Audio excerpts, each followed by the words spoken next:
राधे राधे, जय श्री कृष्णा। जय हो कार्तिक के राधा दामोदर भगवान की जय। जय हो राय दामोदर भगवान की जय। आज हम कार्तिक मास में नित्यनेम की कहानियाँ सुनेंगे। अगर आप कार्तिक मास का स्नान कर रहे हैं तो सभी कथा कहानियों के साथ नित्यनेम की कहानियाँ जरूर सुननी चाहिए। आइए आज हम कार्तिक मास के इस वीडियो में नित्यनेम की कहानियाँ सुनते हैं। आइए पहली कहानी सुनते हैं। एक बार एक गांव में एक ब्राह्मण दंपति थे। ब्राह्मण रोज कमाने खाने जाता तो रास्ते में उसे एक मंदिर दिखाई देता। तब एक दिन उसे वहां बहुत सी औरतें बैठी दिखाई दी। वे आपस में नित्यनेम की कहानी कह रही थी। ब्राह्मण ने उनसे पूछा कि हे कल्याणियों, तुम ये क्या कर रही हो? तो वे बोली कि बाबा, हम नित्यनेम की कहानी कह और सुन रहे हैं, आओ तुम भी सुन लो। तब वह बूढ़ा ब्राह्मण उनके पास बैठ गया और नित्यनेम की कहानी सुनने लगा। उनमें से एक महिला नित्यनेम की कहानी सुनाने लगी। वार सोमवार, वार मंगलवार, वार बुधवार, वार बृहस्पतिवार, वार शुक्रवार, वार शनिवार, वार रविवार, पीछे आया सोमवार, महादेव का वार। 9 दिन बार है सिद्ध बूढ़े बाबा, तेरा आसरा भरया रवै पीहर सासरा। यह कहते ही वहां धन का ढेर लग गया। तो वे औरतें बोली कि हे ब्राह्मण देवता, यह सब कुछ तुम्हारे भाग्य का हुआ है, इसे तुम अपने साथ ले जाओ। तो बूढ़ा ब्राह्मण बोला कि अगर मेरे भाग्य का होगा तो मेरे घर में ही आ जाएगा। उसके बाद वह ब्राह्मण घर आया तो ब्राह्मणी अपने पति से बोली कि हे स्वामी, आज आप बहुत जल्दी घर आ गए, क्या कमा कर के लाए? तो ब्राह्मण बोला कि भगवान, बहुत कुछ कमा कर के लाया हूँ, नित्यनेम का नियम लाया हूँ, जगा जोत की रोटी लाया हूँ।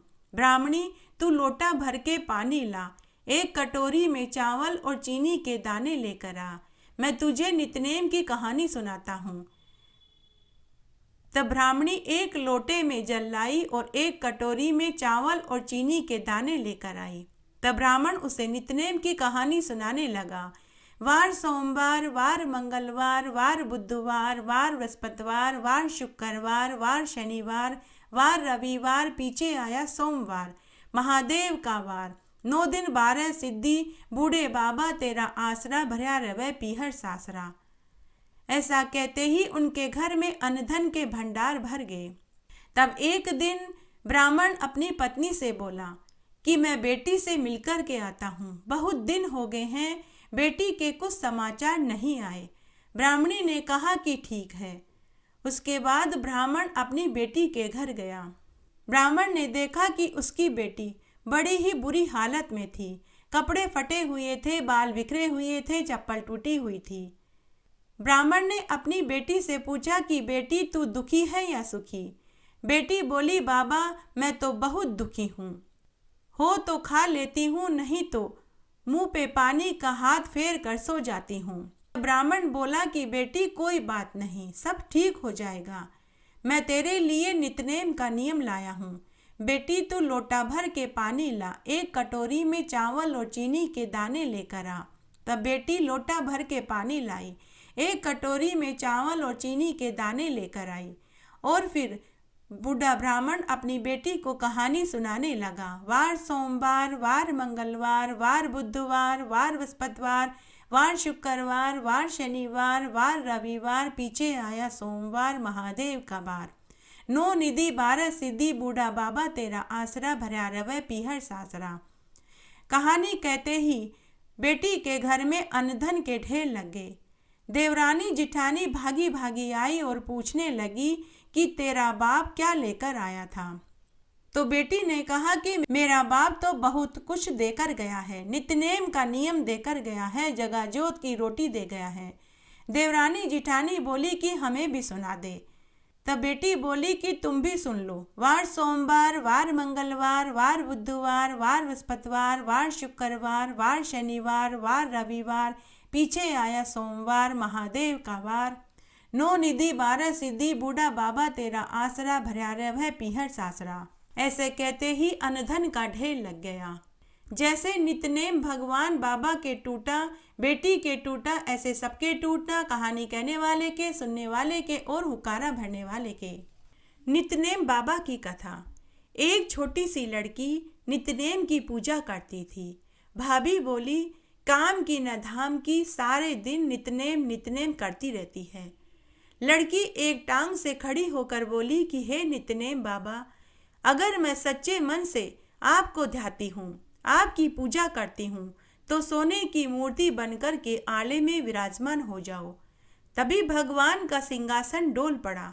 छोटी सी लड़की तपस्या कर रही है तो नितनेम बाबा सोने की मूर्ति बनकर के आले में विराजमान हो गए। लड़की ने आंखें खोली तो देखा सोने की मूर्ति बनकर के नितनेम बाबा आले में बैठे थे।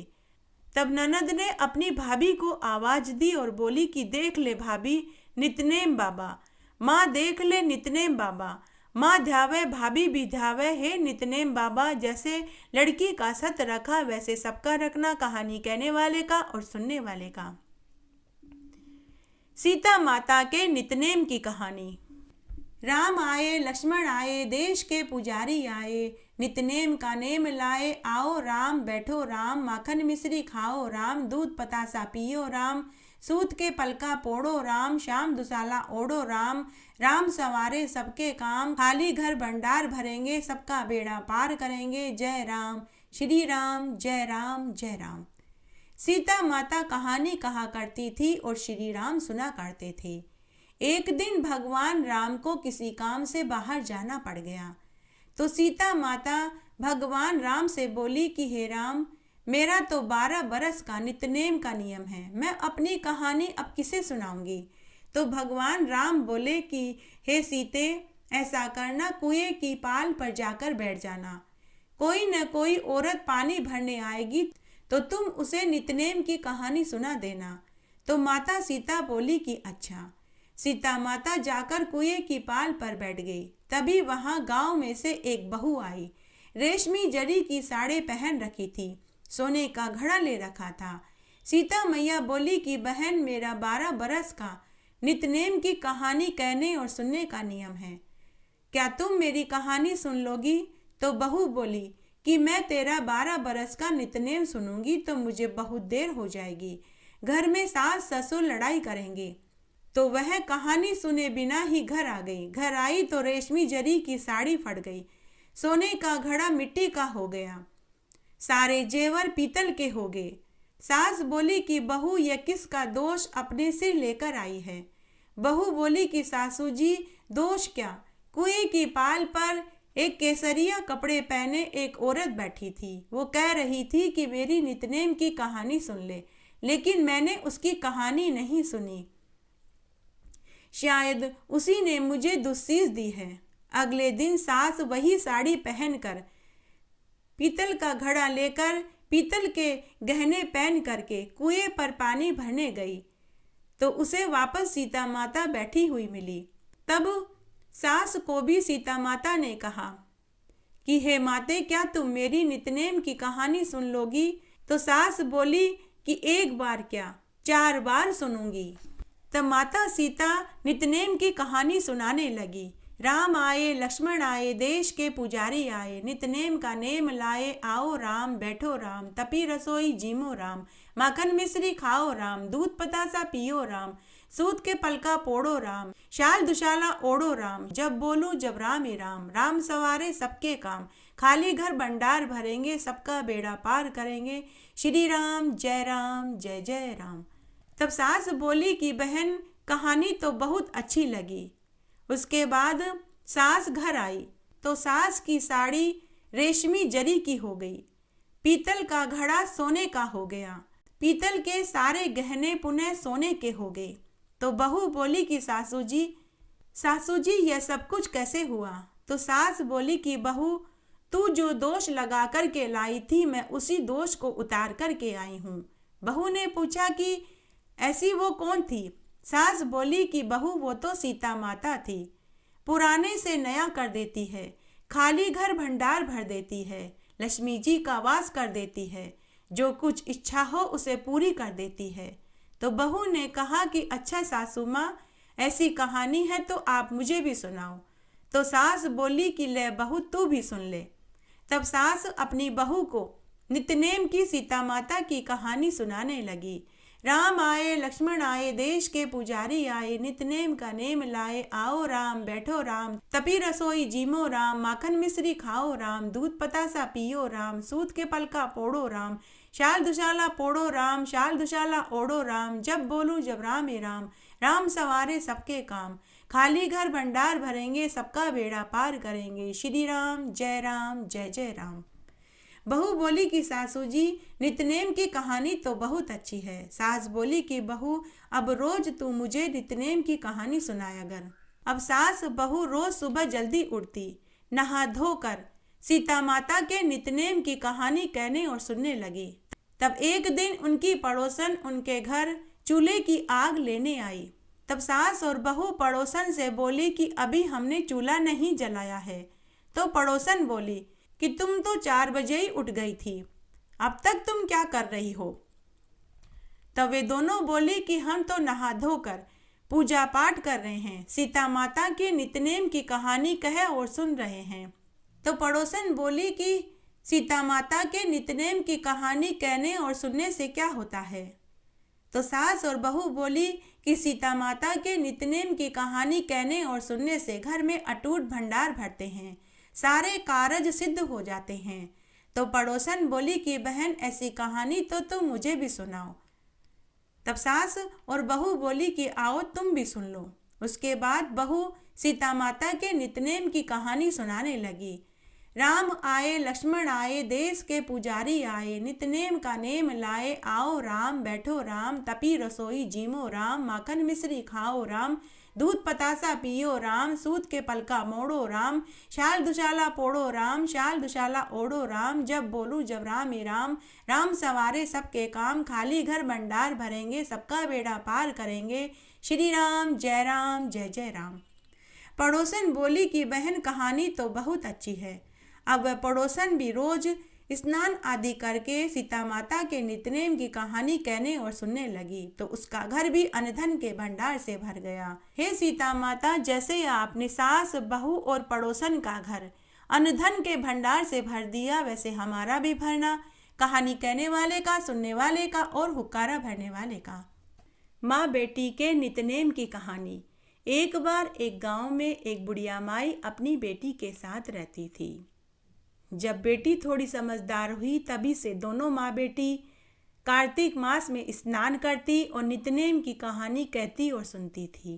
तब एक बार जब बेटी विवाह लायक हुई तो बुढ़िया माई ने अपनी बेटी का धूमधाम से विवाह कर दिया। बेटी शादी होकर ससुराल आई तो शादी के बाद कार्तिक का महीना आया तो उसने कार्तिक मास का स्नान किया, व्रत किया। कार्तिक मास में नितनेम की कहानी कहने और सुनने के बाद ही वह अन्न जल ग्रहण करती थी। तब उसने अपनी सास से कहा कि सासू माँ, मेरा कार्तिक मास का स्नान और व्रत है, आप मेरी नितनेम की कहानी सुन लो। लेकिन सास ने मना कर दिया। तब बहू ने अपनी जिठानी, ननद और देवरानी से कहा, लेकिन सभी ने कोई न कोई बहाना बना दिया। किसी ने भी उसकी नितनेम की कहानी नहीं सुनी, जिस वजह से उसने अन्न जल ग्रहण नहीं किया। तब एक दिन उसकी पड़ोसन को उसके ऊपर दया आ गई। पड़ोसन बोली कि बहू, तुम मुझे अपने कार्तिक मास के नितनेम की कहानी सुना दिया करो। अब बहू रोज पड़ोसन के घर जाकर उसे कार्तिक मास के नितनेम की कहानी सुनाने लगी। तब एक दिन ननद ने देख लिया। ननद ने अपनी माँ से कहा कि माँ, नई भाभी तो रोज पड़ोसन के यहाँ जाती है, कहीं हमारी भाभी पड़ोसन की सिखाई सीख में न आ जाए। दूसरे दिन जब बहू पड़ोसन के पास कार्तिक मास के नितनेम की कहानी सुनाने के लिए जाने लगी तो सास ने रोक दिया। सास ने कहा कि बहू, रोज रोज पड़ोस में जाने की कोई जरूरत नहीं है। फिर से बहू को भूखा प्यासा रहने लगा। एक दिन ससुर ने अपनी पत्नी से कहा कि बहू तो बहुत अच्छे घराने की है, घर का सारा काम समय पर करती है, लेकिन वह दुबली पतली क्यों होती जा रही है। सास ने कहा कि इसको अपने मायके की याद आती होगी, इसीलिए यह दुबली पतली हो रही है। बहू ने सास ससुर की बातें सुन ली। बहू ने मन ही मन कहा कि कोई भी मेरी कार्तिक मास के नित्यनेम की कहानी नहीं सुन रहा। नित्यनेम की कहानी न सुनने से मैं भूखी प्यासी हूँ, इसीलिए दुबली होती जा रही हूँ।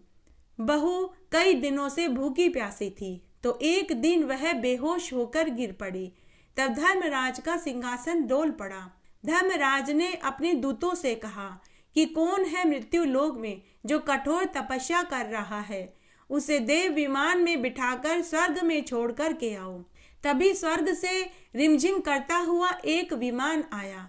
सास ने बहू से कहा कि बहू, यह इतना सुंदर विमान कहाँ से और कैसे आया है? तब बहू ने कहा कि माताजी, यह मेरे कार्तिक व्रत का प्रताप है। मुझे लेने के लिए भगवान ने स्वर्ग से विमान भेजा है, तो मैं स्वर्ग जा रही हूँ। सास के मन में लालच आ गया। सास बोली कि बहू, मुझे भी अपने साथ ले चल। तब बहू ने कहा, सासू जी, आपके पास तो मेरी कार्तिक के नित्यनेम की कहानी सुनने की ही फुर्सत नहीं थी। पड़ोसन को कहानी सुनाने जाती थी तो आपने वो भी इनकार कर दिया। अतः मैं आपको स्वर्ग कैसे ले जा सकती हूँ? तब जिठानी, देवरानी और ननद ने कहा कि हमें अपने साथ स्वर्ग में ले चलो। लेकिन नई बहू ने कहा कि आप सबके पास भी मेरी कार्तिक की नित्यनेम की कहानी सुनने की फुर्सत नहीं थी, तो मैं आपको नहीं ले जा सकती। तब नई बहू पड़ोसन को लेकर विमान में बैठ गई, क्योंकि पड़ोसन ने सच्ची श्रद्धा और सच्ची लगन से उसके कार्तिक की नित्यनेम की कहानी सुनी थी। तो नई बहू के साथ पड़ोसन को भी स्वर्ग मिला। हे नित्यने भगवान, जैसे नई बहू और पड़ोसन को जीते जी स्वर्ग मिला, वैसे हमें भी देना। कहानी कहने वाले को, सुनने वाले को और हुक्कारा भरने वाले को। कार्तिक मास में तिलकधारी की कथा। एक बुढ़िया माई के एक बेटा था। वह कमाता नहीं था, नहीं कोई कामकाज करता था। दिन भर आवारा दोस्तों के साथ इधर उधर घूमता था और घर आकर भोजन खाकर सो जाता था और फिर से दोस्तों के साथ आवारागर्दी करने के लिए चला जाता था। तब एक दिन माँ ने कहा कि बेटा देख, तू कोई नियम ले ले। बेटा, मैं तुझे सुधारना चाहती हूँ।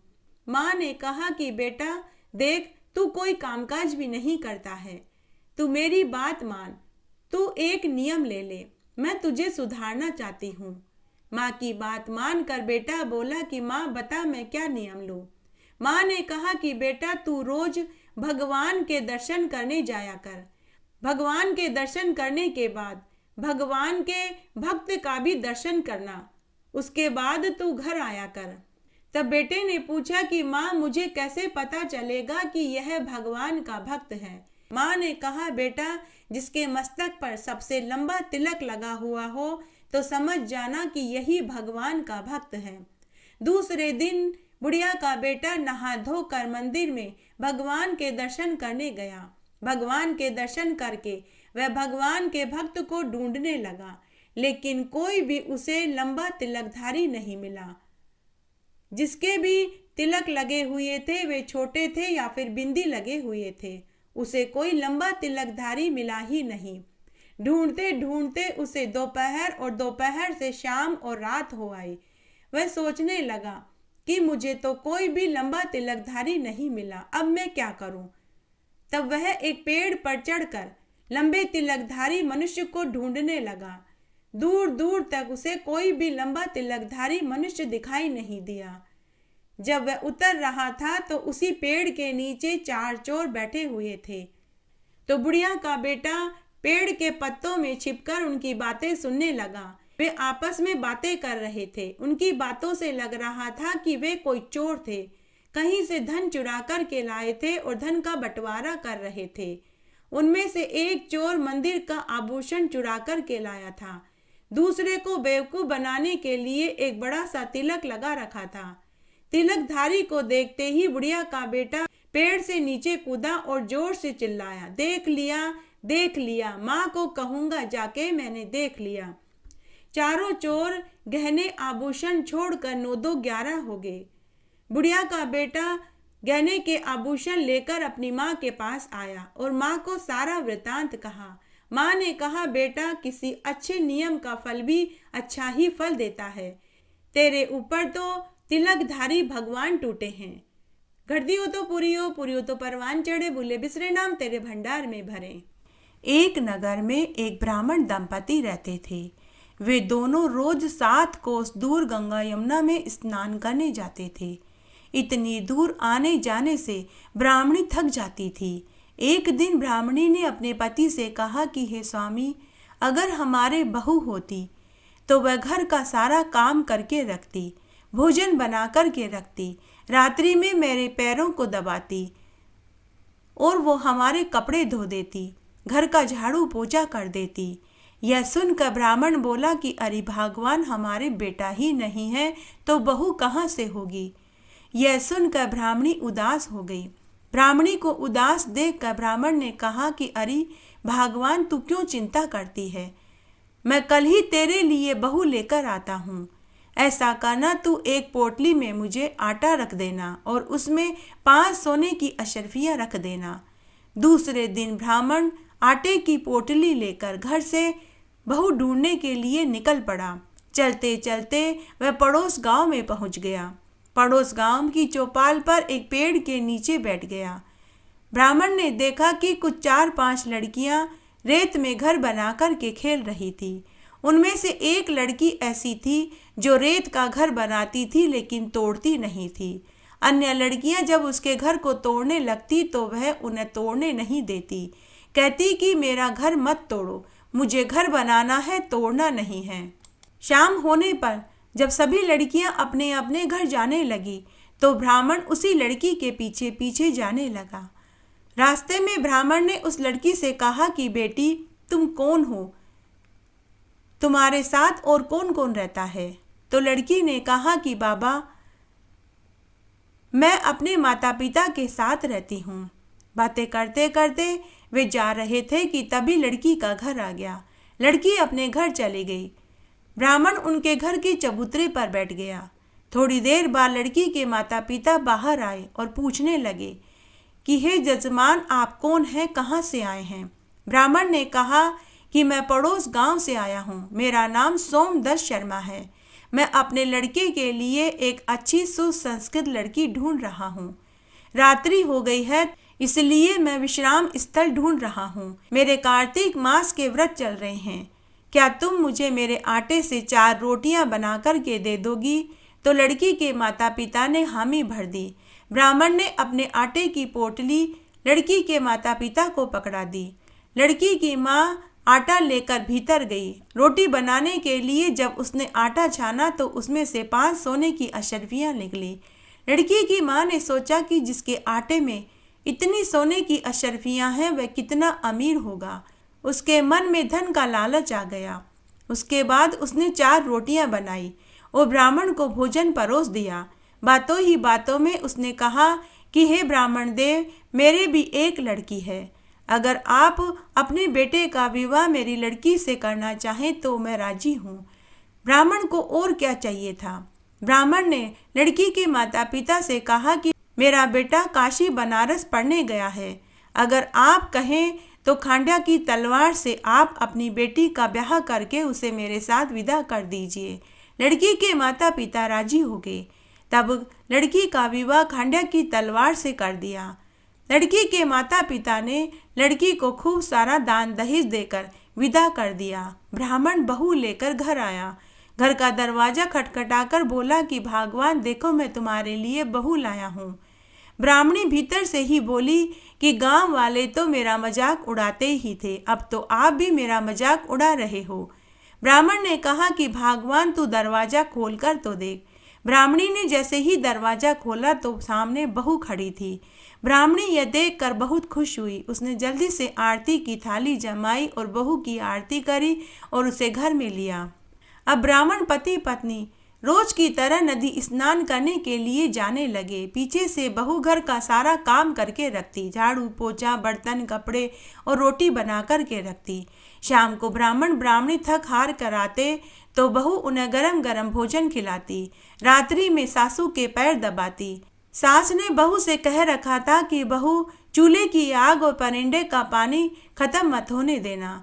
तब एक दिन गलती से चूल्हे की आग भी बुझ गई और परिंदे का पानी भी खत्म हो गया। बहू भागी भागी पनघट पर गई और परिंदे का पानी भर कर लाई। उसके बाद पड़ोस में से आग मांगने गई। बहू ने पड़ोसन से कहा कि बहन जल्दी से मुझे आग दे दो, मेरे चूल्हे की आग बुझ गई है, मेरे सास ससुर आते होंगे, मुझे उनके लिए भोजन बनाना है। पड़ोसन ने कहा कि अरे खांड्या की बहू, कभी तू हमारे पास भी तो बैठ। बहू ने कहा कि आपने मुझे खांड्या की बहू क्यों कहा? तो पड़ोसन ने कहा कि और क्या कहें, तेरे सास ससुर के कोई बेटा बेटा नहीं है, वे तो निसंतान हैं। बहू ने कहा कि नहीं, मेरे सास ससुर कहते हैं कि उनका बेटा काशी बनारस पढ़ने गया हुआ है। पड़ोसन ने कहा कि हमने तो आज तक नहीं देखा, क्या तूने देखा है? तो बहू ने कहा कि नहीं, मैंने भी नहीं देखा। तब पड़ोसन ने कहा कि बहू तेरे सास ससुर तुझे झूठ बोलते हैं। तब बहू ने कहा कि अब मैं क्या करूं? पड़ोसन ने कहा कि जैसा मैं कहूं तू वैसा करना। जब तेरे सास ससुर आए तो उनके लिए जली भुनी रोटियां बना देना, बिना नमक की दाल बना देना, खीर की चम्मच दाल में और दाल की चम्मच खीर में डाल देना। बहू पड़ोसन की सिखाई सीख में आ गई। संध्या के समय जब सास ससुर घर आ रहे थे तो सामने से उन्हें घर में अंधेरा दिखाई दिया। उन्हें कुछ आशंका हुई। घर में आए तो घर गंदा पड़ा था, कपड़े भी धुले हुए नहीं थे। भोजन खाने बैठे तो बहू ने भोजन नहीं परोसा।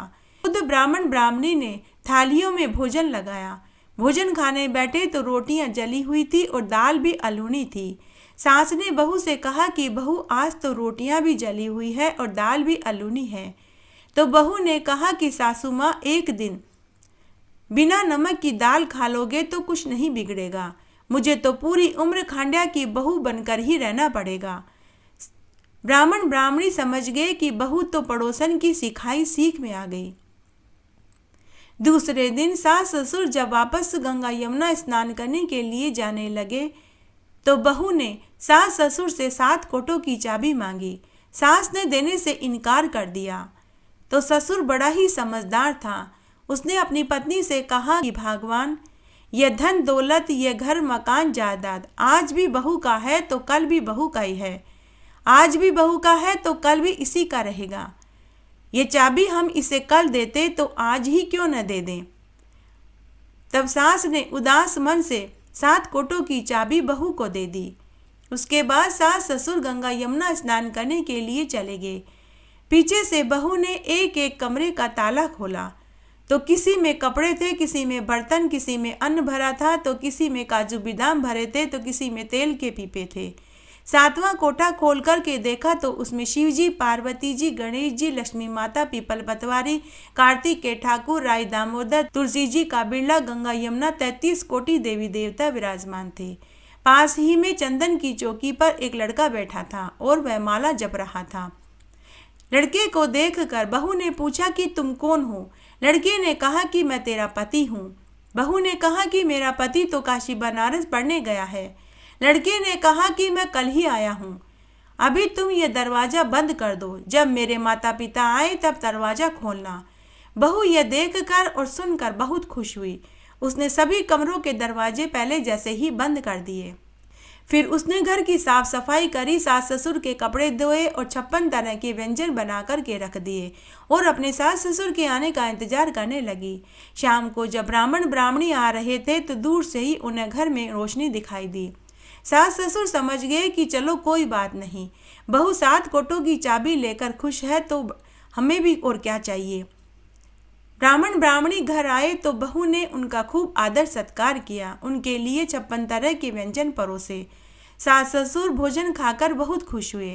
रात्रि में जब सास सोने लगी तो बहू ने सासू माँ के पांव दबाए। सुबह जब सास ससुर रोज की तरह गंगा यमुना स्नान करने के लिए जाने लगे तो बहू ने कहा कि सासू माँ, 7 कोस दूर आप गंगा यमुना का स्नान करने क्यों जाते हो? हमारे घर में ही गंगा यमुना बह रही है। ब्राह्मणी ने कहा कि हमारे घर में कहाँ से गंगा जमुना है। तो बहू ने 7वां कोठा खोल करके सास ससुर को दिखाया तो उसमें शिव जी, पार्वती जी, गणेश जी, लक्ष्मी जी, पीपल पतवारी, कार्तिक के ठाकुर, राय दामोदर, तुलसी जी का बिरला, गंगा यमुना बह रही थी। 33 कोटि देवी देवता विराजमान थे। चंदन की चौकी पर एक लड़का बैठा था और माला जप रहा था। ब्राह्मणी ने लड़के से पूछा कि तू कौन है। लड़के ने कहा कि माँ, मैं तेरा बेटा हूँ। तब ब्राह्मणी ने पूछा कि तू कहाँ से आया? मुझे तो भगवान ने औलाद का सुख दिया ही नहीं। लड़के ने कहा कि हे माते, मुझे तो कार्तिक के राधा दामोदर ने तेरे लिए भेजा है। माँ ने कहा कि बेटा, यह संसार कैसे मानेगा कि तू मेरा बेटा है? तब किसी विद्वान से पूछा गया तो पंडित ने कहा कि इस पार बहू बेटे को खड़ा कर दो और उस पार बुढ़िया माई को खड़ा कर दो। बुढ़िया माई को चमड़े की अंगिया पहना दो। अगर उसकी छाती में से दूध की धार निकलकर बेटे की ढाडी मूंछ पर गिरे और पवन पानी से गठजोड़ा बंधे, तब माना जाएगा कि यह बुढ़िया का बेटा है। तब ऐसा ही किया गया। एक पार बुढ़िया माई को खड़ा किया गया तो दूसरी पार बुढ़िया के बेटा बहू को खड़ा किया गया। बुढ़िया माई को चमड़े की अंगिया पहनाई गई।